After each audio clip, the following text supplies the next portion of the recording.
Sa mga inalisan ng magagandang trabaho, makinig po kayo kung bakit binawi sa atin ang lahat ng bagay. It is found in Deuteronomy chapter 8 verses 17 to 18.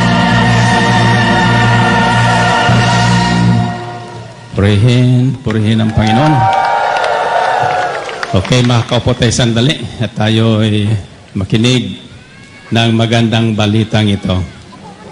Sinabi rin ni Jesus sa kanyang mga lagad, may isang mayaman na may katiwala. Isinumbong sa kanya na nilulustay nito ang kanyang ari-arian.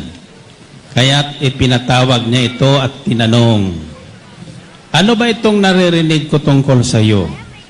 Isulit mo sa akin ang buo, ang pangasiwa mo sa aking ari-arian, pagkat mula ngayon ay hindi na ikaw ang katiwala ko. Nawi ka ng katiwala sa sarili. Aalisin na ako ng aking Panginoon sa pangasiwa. Ano ang gagawin ko? Hindi ko kaya magbungkal ng lupa. Nahihiya naman akong mamalimos. Alam ko na ang aking gagawin. Maalis man ako sa pangasiwa, may tatanggap din sa akin sa kanilang tahanan. At isa-isa niya ngayong tinawag ang mga may utang sa kanyang Panginoon. Tinanong niya ang una, gaano ang utang mo sa aking Panginoon? Sumagot ito, 100 tapayang langis po. Ito ang kasulatan ng iyong pagkautang. Dali, maupo ka't gawin mong 50. Sabi ng katiwala. At tinanong naman ang isa, ikaw, gaano ang utang mo? 100 kabang trigo po. Ito ang kasulatan ng iyong pagkautang, wika niya. Isulat mo 80. Pinuri ng Panginoon ang mandarayang katiwala dahil sa katalinuhang ipinamalas nito. Sapagkat ang mga makasanlibutan ay mas mahusay gumawa ng paraan kaysa mga makadiyos. At nagpatuloy si Jesus ng pagsasalita. Kaya't sinasabi ko sa inyo, gamitin ninyo sa pakikipagkaibigan ang kayamanan ng sanlibutan ito. Maubos man ito'y may tatanggap naman sa inyo sa tahanang walang hanggan. Purihin natin ang Panginoon. Purihin ang Diyos. Okay. Ilang talinghaga ang aking nasumpungan sa Biblia tungkol sa kayamanan at pagkakatiwala. Kung natatandaan nyo, ang talingha tungkol doon sa alibughang anak ay tungkol din po yun sa kayamanang minana. Alam ng bunsong anak ang kanyang karapatan sa kayamanan ng kanyang tatay. Subalit yung pinakamatanda na matapat naglilingkod, hindi niya alam. So yung bata, hiningi yung kanyang mana at ibinigay naman ng Panginoon. At nang magreklamo po yung matandang binata, yung nakatatanda, nang bumalik ng kanyang kapatid na naglustay ng kayamanan ng tatay nila, sinumbatan yung tatay. Tangwi ka, ako'y nagpaalipin sa iyo ng mahabang panahon, hindi kita sinuway. Subalit, ni isang bisirong kambing di mo ko binigyan para kami ay magkasiyahan na aking mga kaibigan. At ang sabi ng tatay, anak, lahat ng akin ay sayo. Narinig yun? Lahat ng akin ay sayo. Bakit hindi ka nag-blow out? Bakit hindi mo yan ginamit? Bakit hindi mo inangkin ang para sayo? Tapos sisisihin mo yung kapatid mo na umangkin. Ibig sabihin ito, para malinaw ang ating usapan, tandaan nyo, lahat ng kayamanan sa langit ng Diyos ay para sa atin lahat. Para sa atin lahat. Nasusunod nyo ba yun? Para sa lahat na anak ng Diyos yan. At para sa lahat na mananampalataya. Amen? Now, sa isang talinghaga naman, tinawag ng mayaman ang kanyang mga katiwala o alipin at iniwanan niya ng kanya-kanyang puhunan. May 5,000, may 2,000, may 1,000 ayon sa kanyang kakayahan. Natatandaan niyo pa yon? Ayon sa kanya-kanyang kakayahan. Ibig sabihin, huwag kayong magtataka kung ang ibigay sa inyo 100,000, sa akin 100,000,000. Bakit? Depende yan sa ating kakayahan. Amen ba? Huwag kayong magtataka kung kayo magtatayo ng prayer meeting, sa 10 lang ang dadalo. At hindi lumalago. Iyon lang ang inyong kayang pangalagaan at busugin. Amen ba? At mayroon naman pinagkakatiwalaan ng dami-daming tao tulad natin ngayon. Yabang purihin natin ang Panginoon. Purihin ng Diyos. Ay ayon sa pasya ng Panginoon. Ayon sa pasya. At ang talinghaga ngayong gabi, pambihira po, iniwan ng kanyang Panginoon ang lahat ng kanyang kayamanan sa taong ito. Ipinagkatiwala ang buo niyang ari-arian. Malaking tiwala ng Panginoon. Malaking tiwala. Subalit, dumating ang panahon na may nakarating na sumbong sa Panginoon na nilulustay ng katiwalang ito ang kayamanan ng kanyang Panginoon na parang kanya. Kaya ipinatawag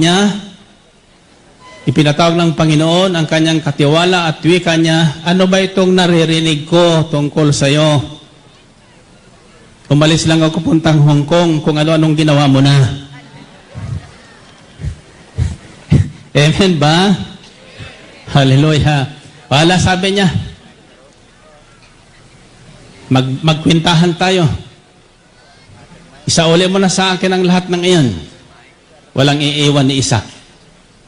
Sapagkat hindi na kita pagkakatiwalaan. Aalisin ko na sa iyo, ibibigay ko na doon sa mga dumalo sa pabaon puntang Hong Kong.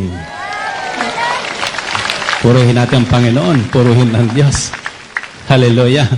So, ang sabi ng katiwala, naku po, aalisin na sa akin ang kayamanan ng aking Panginoon at hindi na akong katiwala. Paano ito? Hindi ko marunong magbungkal ng lupa. Nakakaya naman ako yung mamalimos. So, nag-isip siya ngayon, ano kaya ang aking gagawin? So, he came to a point of deciding on something. Brothers and sisters, kapag ang isang tao ay pinagkakatiwalaan ng mahalagang bagay, mahalaga po ang kanyang responsibilidad. Hindi ito dapat basta-basta magdedesisyon na hindi niya sinasangguni ang kanyang Panginoon. Amen? So marami ngayon sa mga gawain na dumarating sa aking problema, nagkakaproblema sapagkat nagkakanya-kanya silang pasya. Binabaliwala ang ating mga patakaran. So anong dapat gawin doon? Anong dapat gawin sa kanila? Alisin sa tungkulin. Alisin sa kanilang tungkulin. Ibigay sa iba. Iyan ang patakaran ng Diyos. At iyan din ang ating susundin at gagawin sa gawaing ito. Amen ho ba? Binibigay ko lang halimbawa yan. In other words, brothers and sisters, may pagkakataon na tayo ay pagyayamanin. Kayong lahat ay Tumulad tayo doon sa bunsong anak, yung tinawag na libogha. Ang kinin natin ang para sa atin. Hingi natin sa Ama ang ating mana. May kanya-kanya tayong mana. Amen? Ayon sa maabot na iyong kaisipan. Ayon sa mamaabot ng inyong kakayahan, maluwag na ibibigay sa inyo ng Panginoon. Ang karamihan sa atin kung lumapit sa Diyos, humihingi pambayad sa ilaw. Humihingi pamasahe lang. Humihingi pangpatahi lang ng trahe ni Buddha. Ay wala pang nangliligaw. Amen? Kung humingi, maliit na bahay. 4 na posti lang. Kung humingi, sekundhan na kotse. Kung humingi, tricycle lang. So kung anong hiningi mo, yun ang ibibigay sa'yo. Amen? Brothers and sisters, sa Biblia may isang taong napakayaman, pinagyaman ng Diyos, walang kapantayang kayamanan. Isa lang ang hiningi. Anong hiningi? Karunungan. Karunungan. Si Solomon. Nang si Solomon ay tanungin ng Diyos isang gabi, anong ibig mong ibigay ko sa iyo, Solomon? Humingi ka kay bibigyan. Ang sabi ni Solomon, naku po, ako'y bata pa nang bigyan mo ng tungkulin bilang hari. At marami po itong pamayanan mo. Hindi ko kaya silang pamahalaan. Bigyan mo ko ng higit sa sapat na karunungan upang pag dumarating ang mga suliranin, matuwid at maayos ang desisyon na aking ibibigay sa kanila. Amen ba? So para tayo ay magkaroon ng matalinong pasya pagdating ng pagkakataon, tulad ng katiwalang ito ngayon na ating narinig sa Ebanghelyong ito,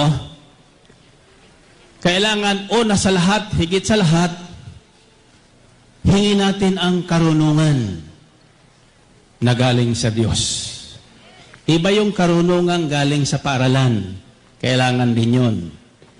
Pero ang karunungan galing sa paaralan, sa universidad, limitado. Hanggang doon lang sa itinuro sa atin. Hanggang doon lang sa mga ineksperimento na mga author ng mga aklat na ibinigay sa atin. Subalit ang kaalaman na galing sa Diyos, pag ito ang iyong hiningi, magugulat po ang sanlibutan. Sapagkat yung hindi nalalaman ng marurunong ng sanlibutan ito, ibibigay ng Diyos doon sa taong bubuyoy-buyoy. Subalit sa Kanya, nagtitiwalang lubos. Purihin natin ang Panginoon. Purihin ang Diyos. So, 2 bagay ang ibabahay ko sa inyo. Una, ang nararapat nating gawin o nararapat nating pasya na dapat gawin kapag dumarating ang pagkakataon. Una, ibibigay ko sa inyo ang ayon sa akin na sumpungan sa Biblia tungkol sa dapat gawin natin kapag tayo ay pinagkatiwalaan ng yaman. Amen ba? Okay.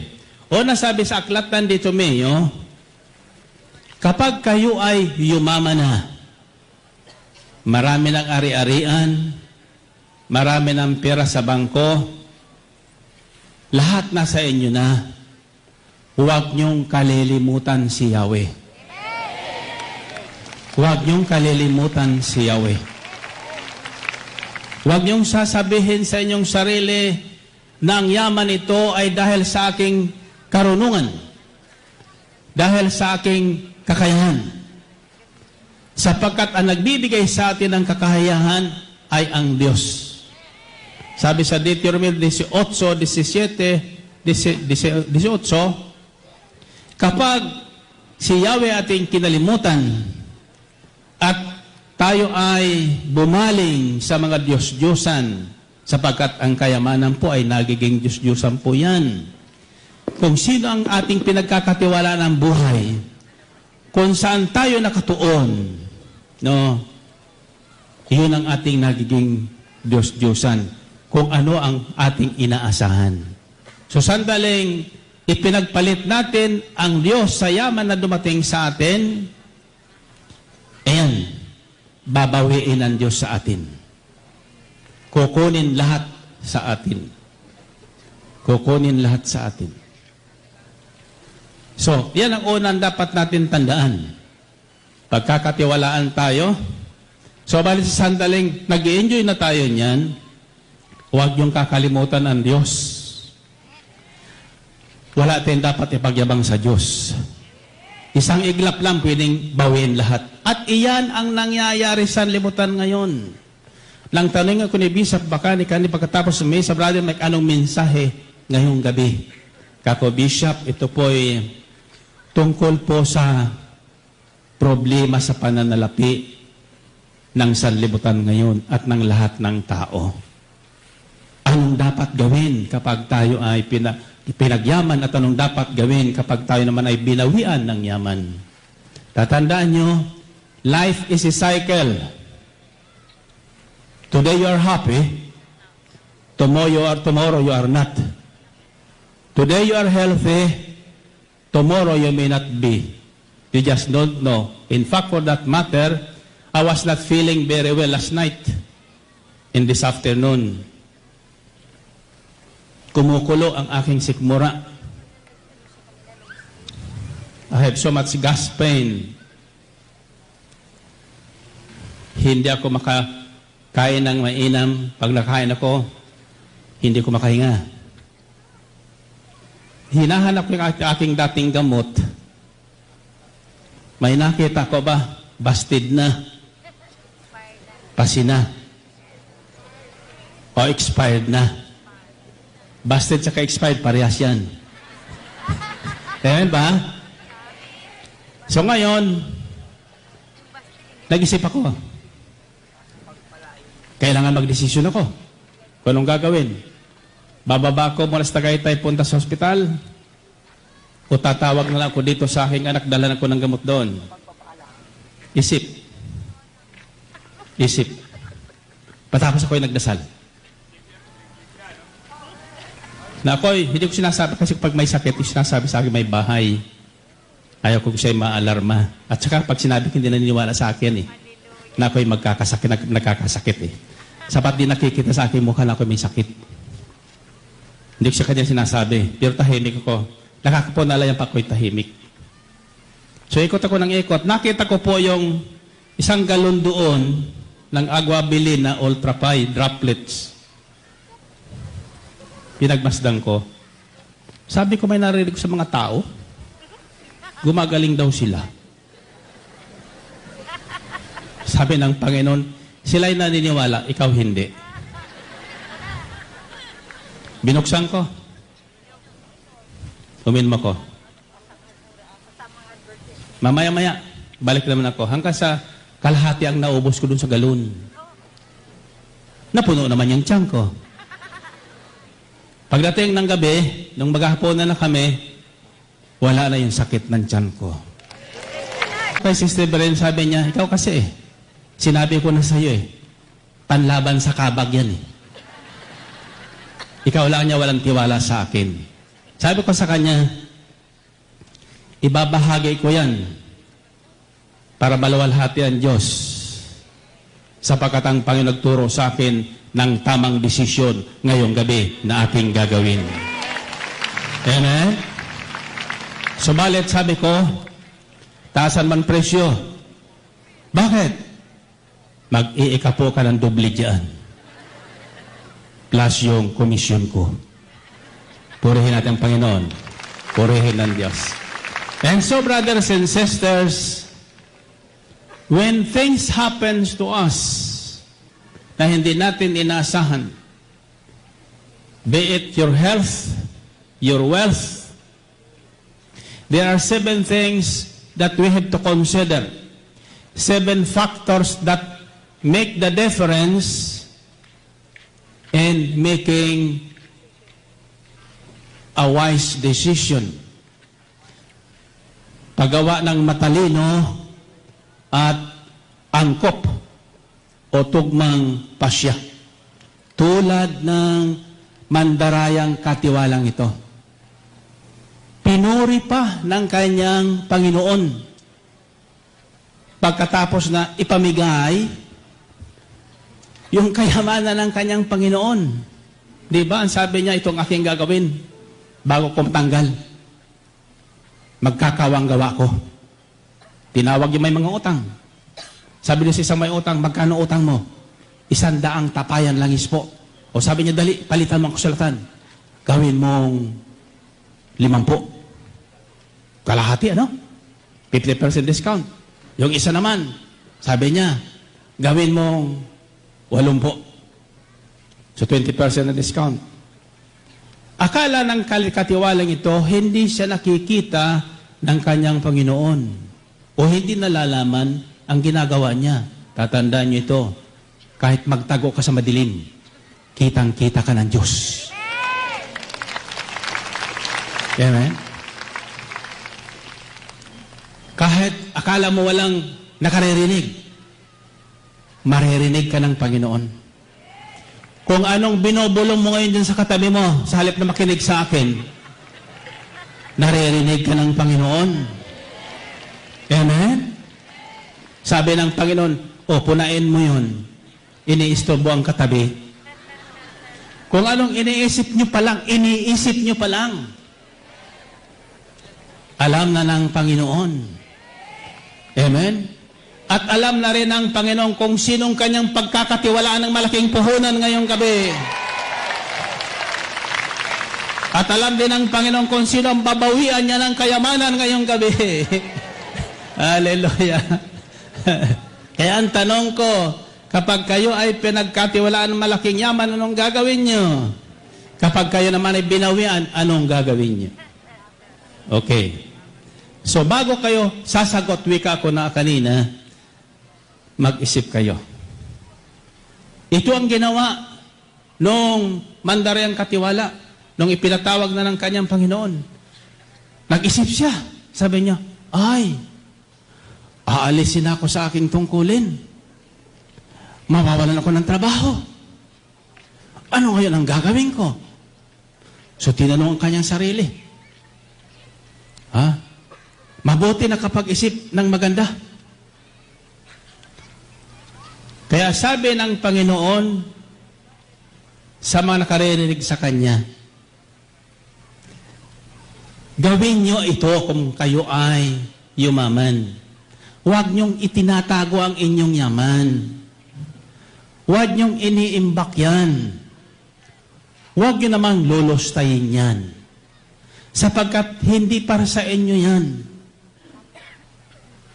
Gamitin nyo, enjoy the fruit of your labor and give the rest to others.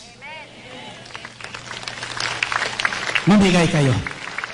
Sabi ng Panginoon, huwag kayo matatakot mamigay, huwag kayo matatakot maubusan, sapagkat maubusan man kayo ng kayamanan dito sa balat ng lupa, mayroon naman tatanggap sa inyo sa tahanang walang hanggan. Amen ba? Purihin natin ang Panginoon. Purihin ng Diyos. Glory to God, glory to Christ Jesus. So, isinulat ko po ang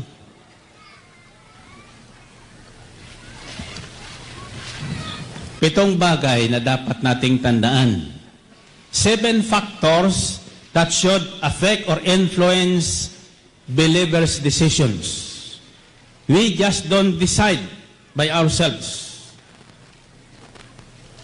First, if you are a believer, the first thing you should do when you become rich or when your wealth is taken away from you is to remember the Lord our God who owns the heavens and the earth and everything in it.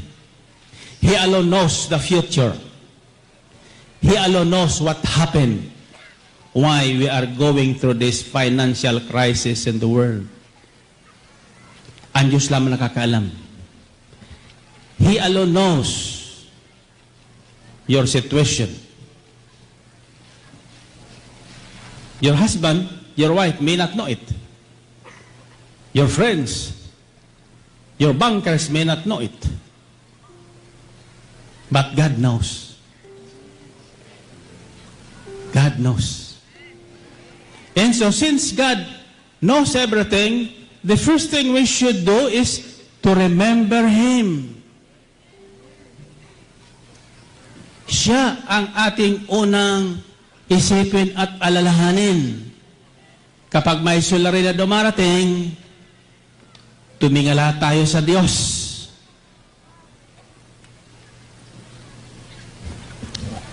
Sa mga nalugi, tulad ko, sa mga nalugi sa negosyo, sa mga inalisan ng magagandang trabaho, makinig po kayo. Ito po naman ay nasusulat. Ibabahagi ko sa inyo ang dahilan kung bakit binawi sa atin ang lahat ng bagay. It is found in Deuteronomy chapter 8 verses 17 to 18. You may say to yourself, my power and the strength of my hands have produced this wealth for me. But remember the Lord your God, for it is He who gives you the ability to produce wealth, and so confirms His covenant, which He swore to our forefathers, as it is today. If you ever forget the Lord your God and follow other gods and worship and bow down to them, I testify against you today that you will be destroyed. Kapag anya sa inyong pagyaman, kinalimutan nyo ang Diyos, wala na kayong panahon sa Kanya pag-araw ng Sabado, wala kayong araw sa Kanya pag-araw ng Linggo, o sa araw na itinilaan, nakakatagpuan nyo siya. Sapat marami na kayong appointment, maraming business appointments na, may mga party na pupuntahan. In fact, for the first time, hindi po ko nakapag-attend ng birthday Bishop Pagani kahapon because it's Friday. And I said, Bishop, I'm sorry, but it's Friday. It's my day with the Lord. And the Bishop said, okay. When friends invites me, on the days I have set for the Lord, I say, I'm sorry. But this is my day with my God.